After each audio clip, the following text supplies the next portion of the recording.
hari kedua saya divaksin, berarti hari ini, kemarin tanggal 7, sekarang tanggal 8, tangan pegel banget, lalu kepala saya udah mulai rada-rada fly-fly, lalu ada sedikit rasa nyut-nyutan, badan saya juga rasanya udah mulai pegel-pegel, lalu badan saya juga rasanya capek.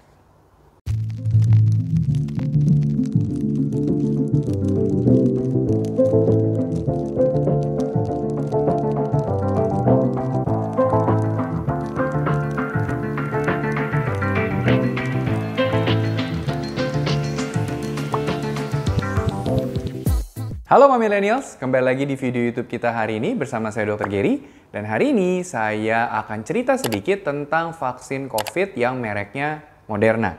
Nah, kalau Millennials belum nonton video perjalanan saya kemarin vaksin Moderna, kemarin itu saya dapat kesempatan di tanggal 7 Agustus untuk booster untuk tenaga kesehatan vaksin Moderna.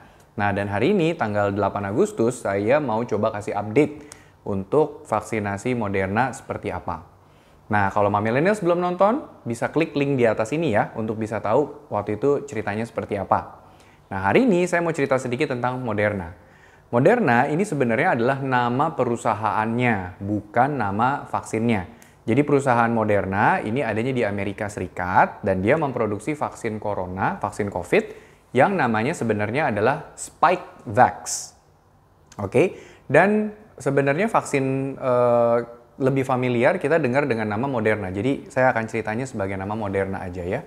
Nah, cara kerjanya dari vaksin Moderna ini sebenarnya sama seperti vaksin yang kita udah tunggu-tunggu, yaitu namanya Pfizer. Jadi dia menggunakan teknologi terbaru yang namanya mRNA, yaitu messenger RNA. Yang sebenarnya dia itu adalah materi genetik yang ada di dalam virus COVID itu untuk bisa memproduksi spike protein. Nah, mungkin agak sulit. Saya coba kasih materi peraganya. Misalnya kita anggap yang kuning ini adalah si spike protein. Spike protein ini adalah protein yang digunakan oleh si COVID untuk bisa masuk ke dalam tubuh kita. Nah, yang anggaplah si biru-biru ini adalah si COVID secara keseluruhan ya. Nah, jadi pada saat kita terserang virus COVID, virus COVID ini dia akan menggunakan si kuning ini untuk bisa masuk ke dalam sel tubuh kita. Nah, jadinya vaksin-vaksin yang lain seperti Sinovac, seperti Sinopharm, dia akan menggunakan seluruh virus ini dimatikan lalu dimasukkan ke dalam badan kita. Nah, tapi capeknya adalah antibodi kita harus pretelin satu-satu sampai ketemu si mRNA-nya, baru dia bisa membuat antibodi dari situ. Lain dengan ceritanya si Pfizer atau Moderna, di dalam dari semua virus ini, dia itu ada materi genetik yang namanya mRNA. Kita anggaplah sebagai si bulat biru ini ya. Nah, jadi peneliti yang untuk di vaksin Pfizer dan Moderna, dia sudah bisa mempreteli virusnya duluan, lalu dia memasukkan hanya si mRNA-nya ini ke dalam vaksin dan langsung diberikan pada saat kita divaksin dengan merek Pfizer atau Moderna. Dan ternyata malah terbukti efikasinya dengan teknologi yang terbaru ini, efikasinya paling tinggi. Oke, berapa sih efikasinya?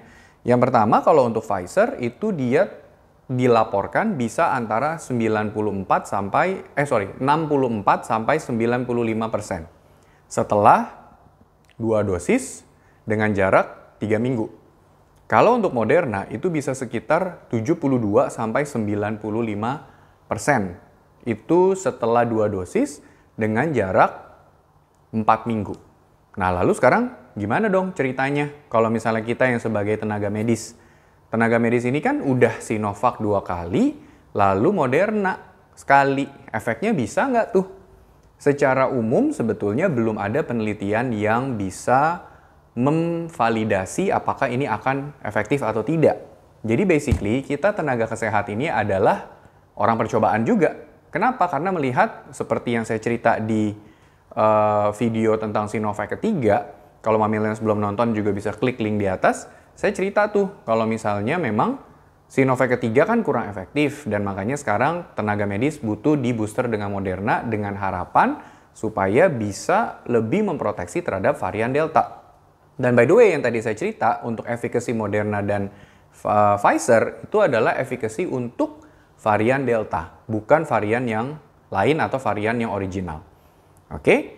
Nah, jadi intinya adalah kalau misalnya memang untuk saat ini belum ada wacana untuk tenaga atau orang-orang yang non-medis untuk mendapatkan booster. Nah, tapi berita baiknya sekarang ini pemerintah sudah menjadwalkan dari bulan Agustus sampai Desember nanti itu ada wacana untuk import banyak sekali vaksin Pfizer. Bisa hampir 50 juta dosis sampai nanti Desember. Jadi harapannya mudah-mudahan kalau tenaga medis ini ternyata bagus efeknya di booster, mudah-mudahan ada wacana untuk bisa yang milenial sudah dapat 2 kali Sinovac atau dengan merek lain bisa di booster dengan merek Pfizer atau Moderna mungkin kalau ada lagi yang masuk. Oke, kembali lagi. Semakin tinggi efikasi daripada suatu vaksin, tentunya respon antibodi yang ditimbulkan oleh tubuh kita itu pasti akan lebih kencang, lebih tinggi. Maka dari itu efek sampingnya yang dirasakan juga lebih kencang. Oke, kalau di video yang sebelumnya saya cerita kalau saya biasa-biasa aja, nggak terganggu. Nah, hari kedua saya divaksin, berarti hari ini, kemarin tanggal 7, sekarang tanggal 8, tangan pegel banget, lalu kepala saya udah mulai rada-rada fly-fly, lalu ada sedikit rasa nyut-nyutan, badan saya juga rasanya udah mulai pegel-pegel, lalu badan saya juga rasanya capek. Tapi saya minum paracetamol karena gejalanya udah mulai banyak dan ternyata membaik. Nah, artinya respon antibodi saya terhadap vaksin Moderna kemarin itu sangat baik. Dan bahkan ini bisa dibilang ini adalah poin positif untuk saya setelah mendapatkan Moderna. Tapi kita harapkan supaya jangan sampai efek samping ini juga kelamaan karena pasti nanti akan bisa mengganggu aktivitas sehari-hari. Nah, jadinya efek samping yang saya rasakan sebenarnya ini adalah efek samping yang ringan dan memang sering terjadi setelah mendapatkan vaksin Moderna. Nah, kalau di penelitian yang lain, vaksin Moderna dosis kedua itu justru malah lebih berat lagi efek sampingnya daripada yang pertama. Dan yang paling sering dirasakan adalah memang rasa sakit di tangan yang disuntik ini memang belum hilang-hilang nih dari hari ini. Bahkan dari semalam saya tidur memang tangan udah berasa sakit juga sih.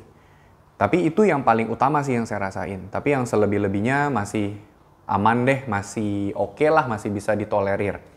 Apalagi dibantu dengan minum paracetamol, itu pun juga sudah membaik. Oke, jadi beberapa kasus malah ada yang lebih berat. Bisa sampai demam, bisa sampai muntah-muntah, dan bahkan ada kasus yang jarang bisa menyebabkan peradangan pada jantung. Peradangan pada otot jantung yang namanya miokarditis atau peradangan pada jaringan di luar jantung. Di lapisan di luar jantung namanya adalah perikarditis. Nah, dan masalah peradangan jantung ini akan saya bahas di video yang berikutnya. Jadi tetap stay tune ya.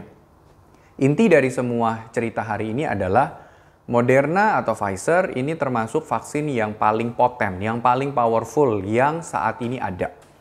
Jadi kalau misalnya nanti sudah bisa di booster, dan kalau memang ternyata hasil dari kami tenaga medis yang sudah di booster dengan Moderna ini ternyata efektif, mudah-mudahan millennials nanti juga bisa dapat booster dari Pfizer atau Moderna.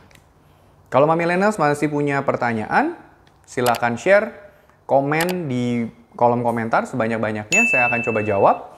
Dan like video ini, dan jangan lupa subscribe kalau belum, and share video ini sebanyak-banyaknya. And stay safe!